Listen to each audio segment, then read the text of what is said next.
नमस्कार। गहलोत सरकार में एक बार फिर से विद्रोह की आवाज उठने लगी है। गहलोत से नाराज विधायकों ने पायलट के दरबार में हाजिरी लगाना शुरू कर दिया है और सचिन पायलट ने भी अपनी सेना की संख्या को बढ़ाने और अपनी सेना को मजबूत करने के लिए 24x7 आवर्स गहलोत से नाराज विधायकों के लिए अपने घर के दरवाजे खोल दिए हैं। अब देखना काफी दिलचस्प होगा कि पायलट कैंप अगला कौन सा कदम उठाएगा। कांग्रेस की तरफ से सोशल मीडिया के जरिए करवाई गई सर्वे में भी कांग्रेस में सबसे ज्यादा सचिन पायलट पसंद किए जाने वाले नेता निकले हैं और यही कारण रहा कि सचिन पायलट का दरबार बंद करवाने के लिए अब अशोक गहलोत ने सचिन पायलट को मध्य प्रदेश के विधानसभा चुनावों में भेजने का निर्णय ले लिया है। कमलनाथ ने गहलोत के इशारे पर सिंधिया जी के सामने चुनावी मैदान में पायलट को उतारने का निर्णय लिया है। हालांकि अभी तक अंतिम बुलावा कमलनाथ की तरफ से नहीं आया है। जैसे ही ये बुलावा आएगा उसके तुरंत बाद सचिन पायलट मध्य प्रदेश की 28 सीटों पर होने वाले उपचुनाव के दौरान सिंधिया जी के सामने चुनावी मैदान में उतरेंगे। यानी कि अब सचिन पायलट को राजस्थान कांग्रेस की राजनीति से बाहर का रास्ता दिखाने के लिए अशोक गहलोत ने कोई कसर नहीं छोड़ रखी है। सचिन पायलट और पायलट कैंप के सभी विधायकों को मजबूर किया जा रहा है कि वो कांग्रेस को छोड़ दे, राजस्थान कांग्रेस से बाहर चले जाएं, चाहे वो केंद्र की राजनीति में शामिल हो जाएं, लेकिन राजस्थान में उनके लिए अब कोई जगह नहीं बची है। पायलट कैंप की तरफ से भी अब गहलोत सरकार के खिलाफ खुलकर मोर्चा खोल दिया गया है। कमलनाथ ने भी गहलोत के इशारे पर ही सचिन पायलट को मध्य प्रदेश के विधानसभा चुनावी मैदान में उतारने का निर्णय लिया है। पायलट की अग्नि परीक्षा गहलोत ले रहे हैं। कहीं ना कहीं सोनिया गांधी, राहुल गांधी को एक मैसेज पहुंचाने की कोशिश गहलोत कर रहे हैं कि सचिन पायलट यदि मध्य प्रदेश के चुनावी रण में सिंधिया जी के सामने नहीं उतरेंगे तो ये कन्फर्म है कि सचिन पायलट बीजेपी के साथ मिले हुए हैं। पहले भी सचिन पायलट को लेकर के अशोक गहलोत ने कई तरह की अफवाहें जनता में फैलाने की कोशिश की थी। गुर्जर समाज में भी कहीं ना कहीं जो पायलट के खिलाफत करने का काम अशोक गहलोत कर चुके हैं। पायलट के चमचों ने ये अफवाह फैलाना शुरू कर दिया है कि सचिन पायलट तो बीजेपी के साथ हैं। सचिन पायलट के जितने भी विधायक हैं वो बीजेपी के लगातार संपर्क में हैं, बीजेपी के नेताओं से उनकी मुलाकातें हो रही है। इस तरह की अफवाह फैला करके सचिन पायलट को अलग थलग करने का काम अशोक गहलोत की तरफ से किया जा रहा है। राजस्थान की गहलोत सरकार अब अपने रिपोर्ट कार्ड को लेकर के काफी चिंतित है, क्योंकि सचिन पायलट ने जो अशोक गहलोत द्वारा वादे किए गए थे चुनाव घोषणा पत्र में, उन पर कई तरह के सवाल उठाए। इसके अलावा एमबीसी को 5% आरक्षण को लेकर के भी पायलट ने कई तरह के सवाल उठाए हैं।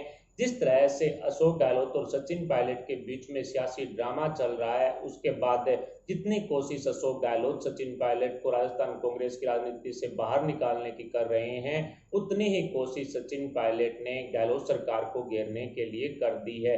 अजय माकन भी अब सोनिया गांधी और राहुल गांधी के वापस लौटने का इंतजार कर रहे हैं, क्योंकि उनको भी गहलोत सरकार पर जो फीडबैक तैयार किया गया है वो रिपोर्ट भी सबमिट करवानी है। ऐसे में कहा जा सकता है कि अब सोनिया गांधी और राहुल गांधी की वापसी के बाद राजस्थान की राजनीति पर कोई बड़ा फैसला आला कमान की तरफ से लिया जाएगा। अजय माकन भी अशोक गहलोत सरकार की रिपोर्ट कार्ड को लेकर के काफी चिंतित नजर आ रहे हैं। जिस तरह से माकन भी गहलोत सरकार की सर्वे रिपोर्ट तो तैयार कर चुके हैं, लेकिन उस सर्वे रिपोर्ट में पायलट और पायलट समर्थकों द्वारा जो नेगेटिविटी अशोक गहलोत सरकार के खिलाफ दिखाई गई है, उसका पूरा असर है वो निश्चित तौर पर गहलोत सरकार पर पड़ेगा। या यूं कहें कि कुछ लोगों का तो यही मानना है कि अशोक गहलोत की सीएम गद्दी है वो संकट में पड़ चुकी है। संकट के बादल अब कहीं ना कहीं गहलोत की सीएम गद्दी पर मंडरा रहे हैं। अब सोनिया गांधी के हाथ में ही रहेगा किस तरह से उनको बड़ा फैसला लेना है, किस तरह से वो राजस्थान में कांग्रेस को मजबूत करने के लिए अगला कौन सा कदम उठाएंगे, ये भी सोनिया गांधी के हाथ में रहेगा। लेकिन पायलट ने भी गहलोत सरकार को घेरने के लिए अब पूरी तरह से अशोक गहलोत को घेरने का काम शुरू कर दिया है। गहलोत सरकार के खिलाफ मोर्चा पायलट कैंप खोल चुका है। पायलट ने अपने समर्थक विधायक हेमाराम चौधरी को समय समय पर गहलोत सरकार के अधूरे वादों को जनता में उठाने की खुली छूट दे रखी है। जी हाँ दोस्तों, जिस तरह से पायलट के सभी विधायकों ने बगावत की थी, उस दौरान भी हेमाराम चौधरी वो नेता थे, हेमाराम चौधरी और विश्वेंद्र सिंह, जो निश्चित तौर पर पायलट के इस पूरे कैंप की बागडोर संभाले हुए थे। और अब दोनों ही पूर्व मंत्रियों ने एक तरह से जनता में पहुंच करके जनता की सहानुभूति बटोरना शुरू कर दिया है और अब अशोक गहलोत को याद दिलाना भी शुरू कर दिया है कि उन्होंने किसान कर्ज माफी के भी वादे किए थे, बेरोजगारों को 3-3 हजार से लेकर के 5-5 हजार रुपए बेरोजगारी भत्ता देने के भी वादे किए थे, विकास कार्यों को लेकर के भी काफी वादे किए थे। अब इस तरह के मुद्दे उठा करके हेमाराम चौधरी ने अशोक गहलोत सरकार के खिलाफ मोर्चा खोल रखा है। इसके अलावा पायलट खुद एमबीसी और गुर्जर आरक्षण के लिए अपने समर्थक नेताओं द्वारा गहलोत सरकार को आंदोलन की चेतावनी भी दिलवा रहे हैं, जिस तरह से किरोड़ीलाल मीणा हुए। इसके अलावा भी कई ऐसे गुर्जर समाज के नेता हैं जो पायलट समर्थक हैं, उन्होंने गुर्जरों को आरक्षण देने को लेकर के कई तरह के ऐलान कर डाले हैं। उन्होंने स्पष्ट कहा है कि यदि एमबीसी और गुर्जर समाज को आरक्षण नहीं मिलता है तो वो एक बार फिर से गहलोत सरकार के खिलाफ आंदोलन करेंगे। इस तरह की चेतावनी भी अब गुर्जर समाज से मिलना गहलोत को शुरू हो चुकी है। गहलोत सरकार के खिलाफ अब चारों तरफ से घेराबंदी पायलट कैंप की तरफ से की जा रही है। गहलोत गुट में सेंधमारी कर पायलट ने नाराज विधायकों से संपर्क साधना शुरू कर दिया है। उसी का परिणाम रहा कि प्रमोद बाया जैन हुए, प्रशांत बेरवा हुए, दानिश अवरार हुए, ऐसे जो नाराज चल रहे थे अशोक गहलोत से, वो सभी के सभी विधायक हैं, वो सचिन पायलट की दरबार के अंदर हाजिरी लगाने के लिए भी पहुंच गए। यानी कि पायलट अब कहीं ना कहीं गहलोत गुट में सेंधमारी करके अपने सैनिकों की संख्या को बढ़ाना चाहते हैं और जिस तरह से वो गहलोत से नाराज चल रहे विधायकों को टैकल कर रहे हैं, वो विधायकों को पसंद भी आ रहा है। मंत्रिमंडल को लेकर के भी विधायकों में काफी नाराजगी है, राजनीतिक नियुक्तियों को लेकर के भी काफी नाराजगी है। ऐसे में कहा जा सकता है कि अब पायलट का पलड़ा दिनों दिन राजस्थान कांग्रेस में भारी होता हुआ दिखाई पड़ रहा है। सचिन पायलट और अशोक गहलोत के बीच में हुए सियासी ड्रामे के बाद से ही राजस्थान कांग्रेस दो गुट में बंट चुकी थी। पायलट कैंप की संख्या 30 से 35 पहले से ही थी, लेकिन अशोक गहलोत ने राजस्थान के अंदर पूरी तरह से लॉकडाउन लगा करके सभी सीमाएं बंद करके एक तरह से पायलट कैंप को अधूरा रख दिया था। लेकिन अब फिर से सचिन पायलट अपने कैंप की तैयारी में जुटे हुए हैं, अपने कैंप के सैनिकों की संख्या 30 से 35 करने में जुटे हुए हैं और धीरे धीरे ये संख्या बढ़ भी रही है। और यही कारण रहा कि अशोक गहलोत के चमचों ने सचिन पायलट से मिलने वाले प्रत्येक विधायक को अशोक गहलोत के दरबार में पेश किया, उनकी हाजिरी वहां पर लगाई गई, अशोक गहलोत से नाराजगी उनकी दूर करने की कोशिश की गई, उनको मंत्रिमंडल में शामिल करने के कई झूठे वादे किए गए।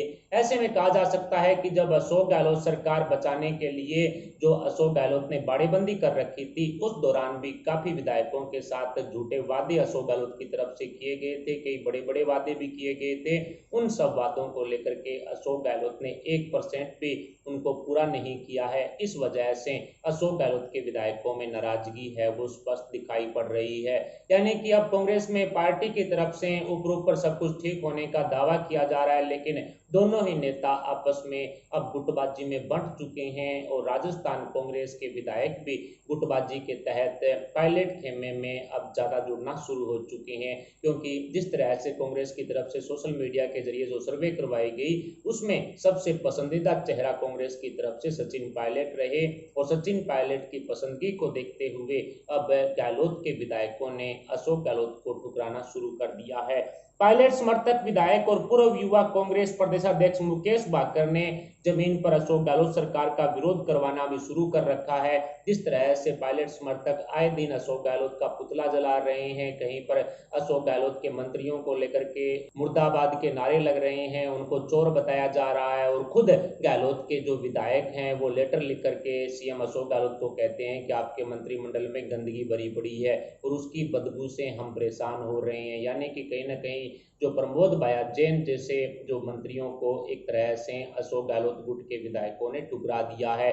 और सबसे बड़ा जो मुद्दा रहा है वो सिर्फ मंत्रिमंडल विस्तार को लेकर के रहा है। अब अशोक गहलोत गुट के सभी विधायकों को मंत्री पद पर बैठने की जो आस है, लेकिन इसको लेकर के अब अशोक गहलोत जनवरी तक इस पूरे मामले को टाल चुके हैं, क्योंकि जिस तरह से पंचायती राज चुनाव हो रहे हैं उस हिसाब से जनवरी तक मंत्रिमंडल का विस्तार नहीं हो पाएगा और तब तक तक अशोक गहलोत के विधायक रहना नहीं चाहते हैं। ऐसे में कह सकते हैं कि अब सचिन पायलट के साथ जुड़ करके वो अशोक गहलोत सरकार के खिलाफ मोर्चा खोलने की तैयारी में जुटे हुए हैं। साथ ही मुकेश बाकर कांग्रेस प्रदेश कार्यालय के सामने समर्थकों के साथ धरना देने की चेतावनी भी दे चुके हैं, जिसके कारण 20 पुलिस वालों की सुरक्षा में नए प्रदेशाध्यक्ष गणेश गोगरा अपने प्रदेश कार्यालय में पहुंच रहे हैं।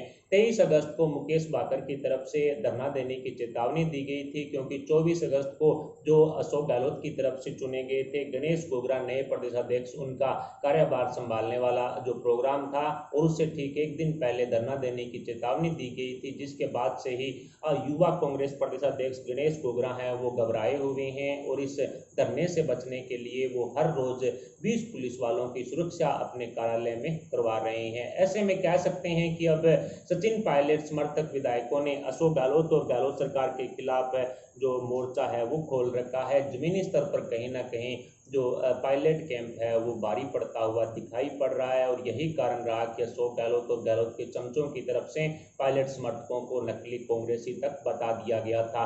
और अब कहीं ना कहीं पायलट का दरबार बंद करने के लिए अशोक गहलोत ने सचिन पायलट को मध्य प्रदेश के चुनावी रण में भेजने का निर्णय लिया है, और कमलनाथ भी अशोक गहलोत के इशारे पर ही सचिन पायलट को सिंधिया जी के सामने उतारना चाहते हैं। इस चुनावी रण के दौरान ये तय करना चाहते हैं कि सचिन पायलट वाकई ही कांग्रेस के साथ हैं या नहीं, या फिर बीजेपी के संपर्क में होने की जो गहलोत के चमचों द्वारा अशोक गहलोत की तरफ से जो अफवाह फैलाई जा रही है उसमें कोई दम भी है।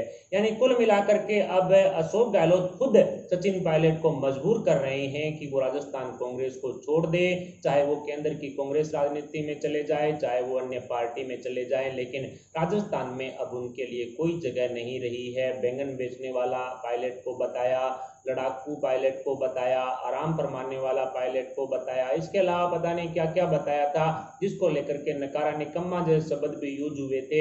ऐसे में कह सकते हैं कि एक बार फिर से नकारा निकम्मा का पार्ट 2 है वो शुरू होगा, क्योंकि सचिन पायलट कैंप अपने विधायकों की संख्या दिनों दिन बढ़ा रहे हैं, और गहलोत से नाराज चलने वाले सभी विधायकों के संपर्क में फिलहाल सचिन पायलट हो रहे हैं। ऐसे में कह सकते हैं कि गहलोत की तानाशाही को अब कांग्रेस के विधायक पूरी तरह से नकार चुके हैं, और यही कारण रहा कि सचिन पायलट के दरबार में गहलोत गुट से नाराज चल रहे विधायक हैं वो हाजिरी लगा रहे हैं। मंत्री गद्दी की रिक्वेस्ट लिए पायलट गुट में शामिल कई विधायक हैं वो हो भी चुके हैं। 8 विधायकों के बारे में चर्चाएं चल रही है कि ये ऐसे गहलोत गुट के 8 विधायक हैं जो गहलोत को टुकरा करके, उनकी तानाशाही को टुकरा करके सचिन पायलट के साथ खड़े होने का वादा कर चुके हैं। गहलोत अब अकेले पड़ते हुए नजर आ रहे हैं, पायलट को मजबूर कर रहे हैं कि वो राजस्थान कांग्रेस से बाहर चले जाए, वो कांग्रेस को छोड़ दे या अन्य पार्टी में चले जाए, क्योंकि उनके बेटे वैभव गहलोत को अब राजस्थान में मुख्यमंत्री की गद्दी का अगला दावेदार बनाना है। इसलिए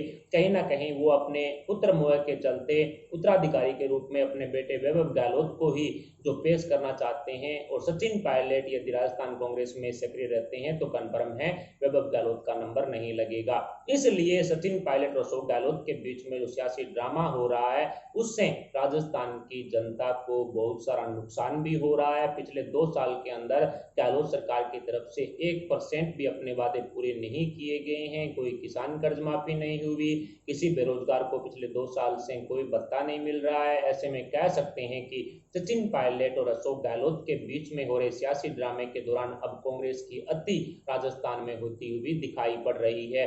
अब सोनिया गांधी, राहुल गांधी की तरफ से कोई बड़ा फैसला इन दोनों नेताओं की राजनीति को लेकर के लिया जा सकता है, जिसके बाद दोनों नेताओं का राजनीतिक भविष्य है वो तय होगा। ऐसे में अब वसुंधरा ने भी राजस्थान बीजेपी में एंट्री करने के लिए अशोक गहलोत से दूरी बनाना शुरू कर दिया है। फिलहाल वसुंधरा सिंधिया दिल्ली में डेरा डाले हुए है और वो कहीं ना कहीं प्रधानमंत्री नरेंद्र मोदी जी और अमित शाह को खुश करना चाहती है, ताकि उन्हें तीसरी बार राजस्थान का मुख्यमंत्री बनाने का दावेदार बना दिया जाए। लेकिन वसुंधरा इसमें कितना कामयाब हो पाएगी ये तो वक्त बताएगा। लेकिन फिलहाल अमित शाह से मुलाकात करने के लिए वो दिल्ली में ही हैं और उन्होंने अशोक गहलोत से दूरियां बना करके अमित शाह को एक संदेश भेजने की कोशिश की है कि अशोक गहलोत से उनका दूर दूर तक कोई रिश्ता नहीं है। अशोक गहलोत सरकार पर जब संकट के बादल मंडरा रहे थे उस दौरान वसुंधरा किसी भी तरह से गहलोत के साथ नहीं थी। लेकिन मुख्य तौर पर रीजन रीजन यही था, क्योंकि राजनीतिक ज्ञाताओं द्वारा जो बताया जा रहा है उसके अनुसार यही कहा जा रहा है कि सचिन पायलट को इस बात की भनक लग गई थी कि वसुंधरा के खेमे में लगभग 8-10 विधायक हैं और सारे के सारे अशोक गहलोत को सपोर्ट करेंगे। ऐसे में अब अशोक गहलोत की सरकार गिराने से पहले ही सचिन पायलट वापसी कर गए थे और अब बीजेपी ने इस मुद्दे को लेकर के वसुंधरा का पत्ता काटना शुरू कर दिया। अब राजस्थान कांग्रेस की राजनीति में भी खलबली मची हुई है और राजस्थान बीजेपी की राजनीति में भी उतनी ही खलबली मची हुई है। बस फर्क इतना है कि वसुंधरा और पायलट के पास खोने के लिए कुछ भी नहीं है, अशोक गहलोत के पास खोने के लिए पूरी सरकार है। ऐसे में कहा जा सकता है कि अशोक गहलोत और सचिन पायलट के बीच में हो रहे सियासी ड्रामे में अब सोनिया गांधी कांग्रेस आला कमान द्वारा ही कोई फैसला लिया जाएगा, जिसके बाद ही ये घमासान रुक सकता है, वरना सचिन पायलट कैंप एक बार फिर से बगावत कर सकता है, क्योंकि सचिन पायलट को लेकर के अब पायलट समर्थक सभी विधायकों ने अशोक गहलोत सरकार के खिलाफ मोर्चा खोल दिया है। फिलहाल सचिन पायलट और अशोक गहलोत के बीच में हो रहे घमासान के दौरान कांग्रेस आला कमान द्वारा किस तरह का बड़ा फैसला वापसी के बाद लिया जाएगा, इस पर आप अपने विचार हमें कमेंट बॉक्स में जरूर बताएं। साथ ही वीडियो को लाइक करके हमारे चैनल को सब्सक्राइब जरूर कर लें। अभी के लिए इतना, मिलते हैं अगले अपडेट साथ, तब तक के लिए जय हिंद, जय भारत।